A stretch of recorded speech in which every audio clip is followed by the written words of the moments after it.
welcome back again to another video. My name is Sandra and I am your host as always. If you're a new viewer, welcome. Thank you so much for coming to my channel. Stick around, sit down, have a beer. If you're a returning viewer, Uji, what's up baby, how you doing? Welcome back again to my archive.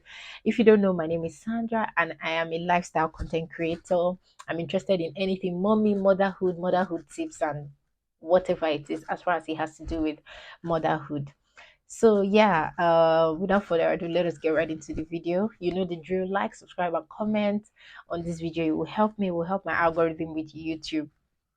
So yeah, today's video is a story time on how God saved my son's life from bleeding to death at 8 days old. Yes, exactly. If you don't know, I have a 4 month old, and yes, Bobo almost bled to death when he was 8 days old.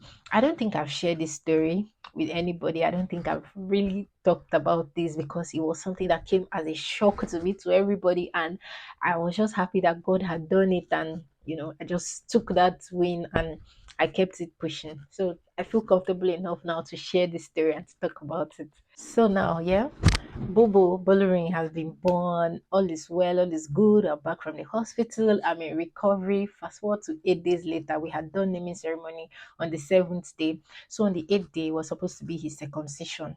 Frankly, I really dreaded the circumcision. Like, oh my God, I don't know what to expect.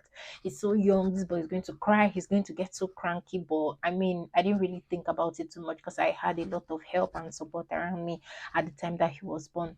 My mom was around, my dad was around, and of course my husband was around as well. So I mean, there was a lot of help. There was a lot of people that would hold him for the whole circumcision. Like, I wanted no parts of it.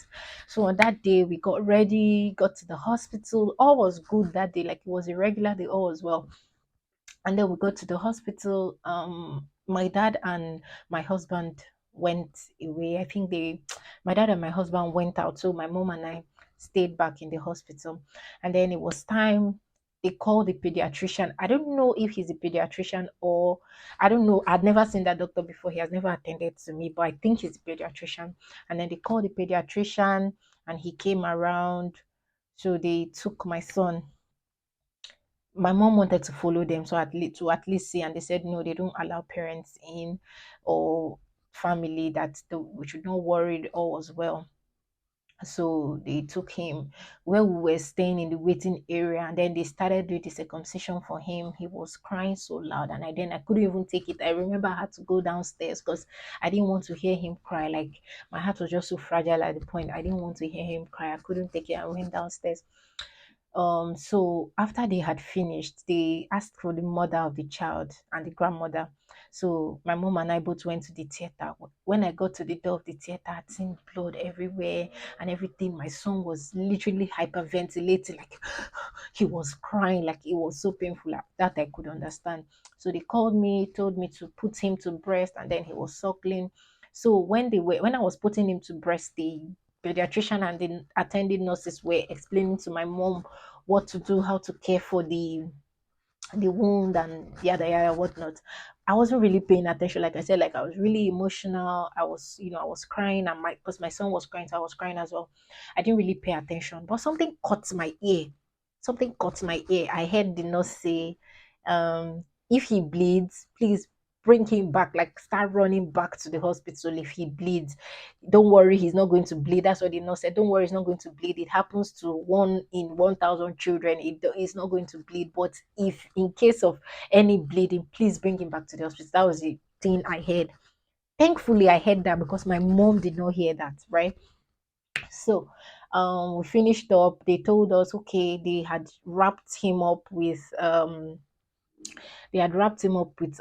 really thick cotton wool and plaster and everything, and they said, oh, this is going to take a lot of time to come out, so if you want to take it out, just keep pouring hot water on it, keep pouring hot water on it. Please don't try to drag it so you don't peel off his skin. They were just giving all those care tips and everything.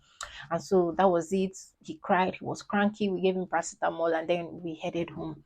So when we got home, I think he was hungry, and then my mom gave him to me. Okay, give him breast so that I can take him back, because that period I was still very sore from my surgery. So it was my mom that was doing everything. All I just did that period was to feed him. So my mom said, oh, okay, give him breast so that I can I can put him to sleep or soothe him or something. And then I gave him breast and he was feeding. As he was feeding, he pooped. He pooped. According to me, he pooped, right? He pooped. Usually, if he poops like that, like if it's just really tiny poop, we just leave him alone. Plus, he just had circumcision. So we didn't want to, start changing diaper because that place is still really sore, right? So he pooped. And then he pooped. I'm like, oh, should we change him? And then as he kept feeding, he pooped again. And then I'm like, oh, this should be a lot of poop. Let's just try to change him. So I told my mom, I think he pooped. And my mom was like, we just came back from the hospital. You know that place is still very sore, it's still very tender. I don't think we should touch him yet. I was like, no, that poop is a lot, so he will not be uncomfortable. That we should change him. So my mom was like, well, okay. So as my mom took out the diaper, the place that they had already plastered and everything that they said we should remove the next morning. Immediately my mom took out the diaper, that thing fell off. And as it fell off, blood was trickling out of his pee pee. Sorry, we don't use vulgar words here. Blood was trickling out of his pee pee. What's the problem? This thing is not supposed to have come out because this is fresh wound. It still needs, bandage and the likes to contain the blood. My mother was like, well, thank God that the thing had come out because she could remember for my brothers that they had to recircumcise one of my brothers because, that thing, they tied it too tight and then taking it out was a problem and yada, yada, but that thank God it has come out. That so we just manage, focus on the wound and see how the wound can heal. But in my mind, I didn't want to say anything. I didn't want to argue. She's the mom. We have five in our house. She has done for five children, so she knows what she's saying. But in my mind, I'm like, this is fresh wound. You don't just leave fresh wound open, except it's the wound that's supposed to be left open. You don't leave fresh wound open. You're supposed to contain the bleeding, right? You don't just leave fresh wound open. I didn't say anything. We changed the diaper. As we were trying to change the diaper, he was crying. He was crying. I'm like, well, it's crying from the, circumcision and everything. So we changed the diaper. I was so tired. So I came to my room to sleep.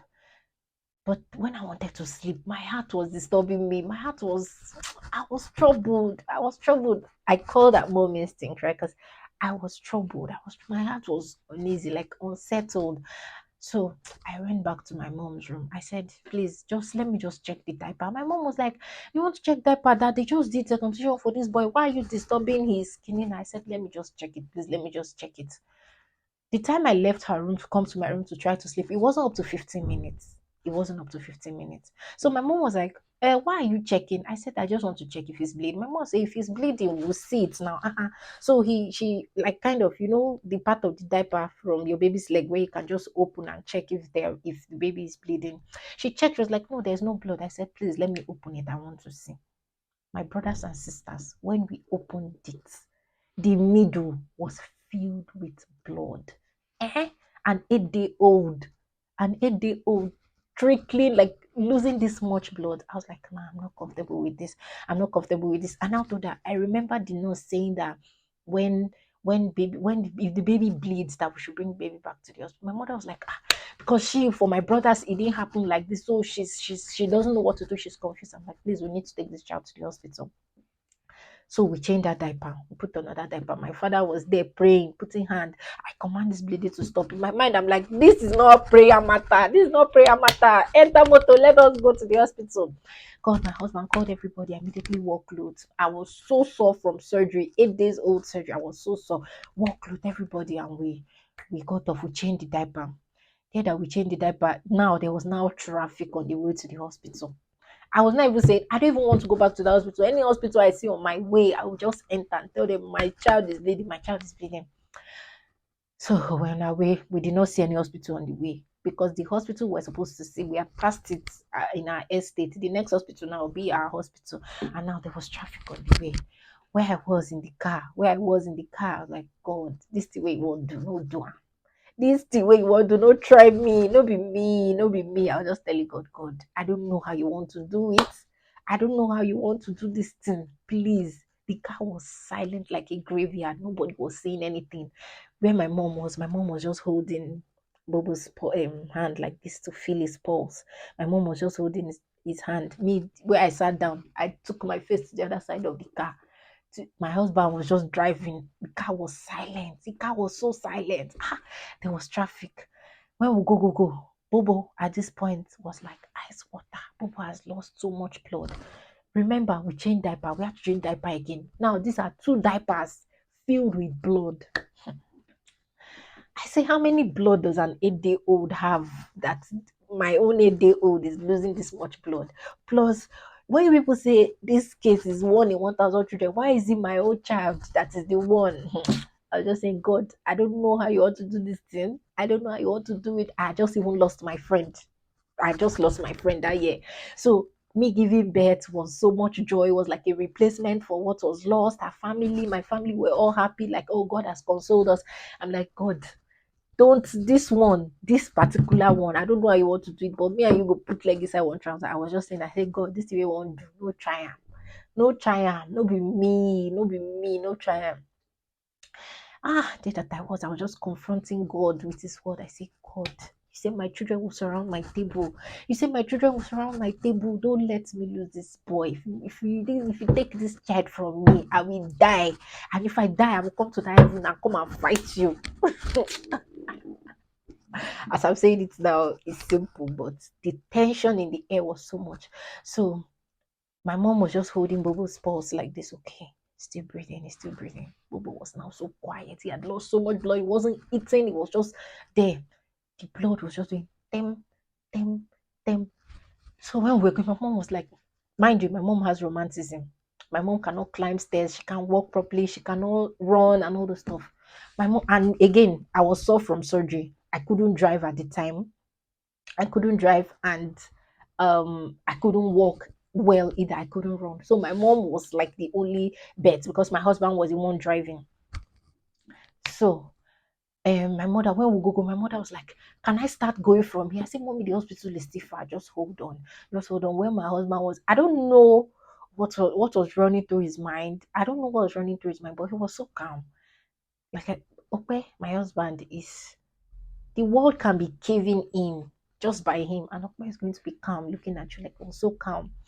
But I'm not going to lie, I drew strength from his calmness, because if he had started crying, hey, I would have lose my clothes, start rolling on the floor. God kill me, God kill me. Anyway, so we're now going. My mother, when we go, my mother will say, is it not time yet? Can I just jump down? Bro, before my mother will finish asking that door open, fiam, she don't flick door open. My mother, they're running. Someone that has romanticism, she started running. So as she was running now, so I told her, okay, just cross like this. She started running to the hospital. So me and Okpe went to pass the railroad, and then we got to the hospital. When we got to the hospital, me that was so from surgery, fling open, flung the door open, started running too. Started running. So according to my mom, she said when she got to the place, the way she held my son and was running, that nurses did not even ask her anything. They just immediately carried the boy from him. What's the problem? What's the problem? My mother was like, he's bleeding, he's bleeding, he's bleeding.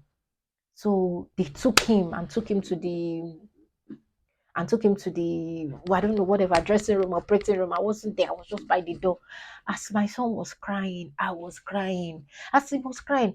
So that where we were now, they now came and took another diaper. I said, you have come to collect another diaper. So this boy has filled that diaper that we just changed in the car. I'm crying. I'm crying. So my husband entered inside the room with them.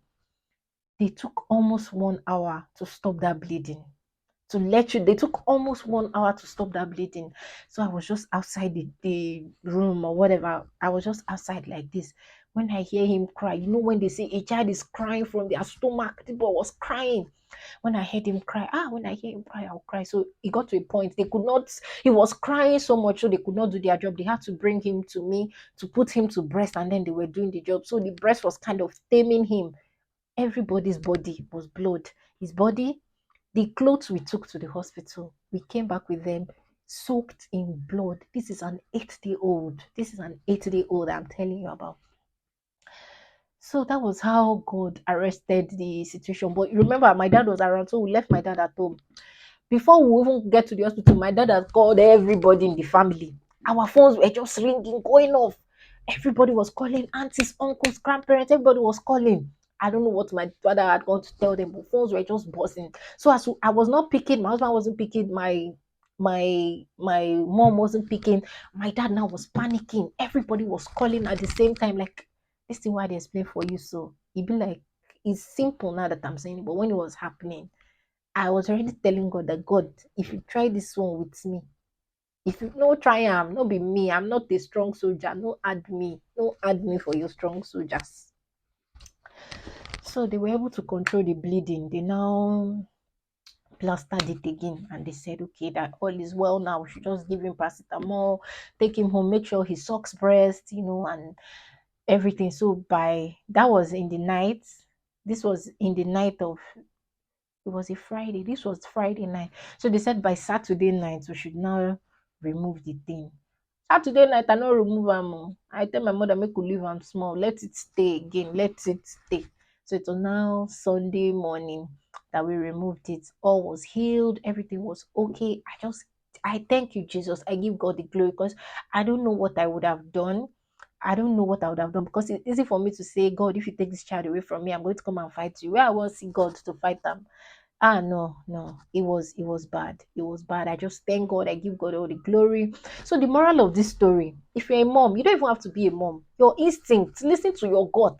It was my gut that woke me up from sleep, that I wanted to sleep, that said, please go and check your son.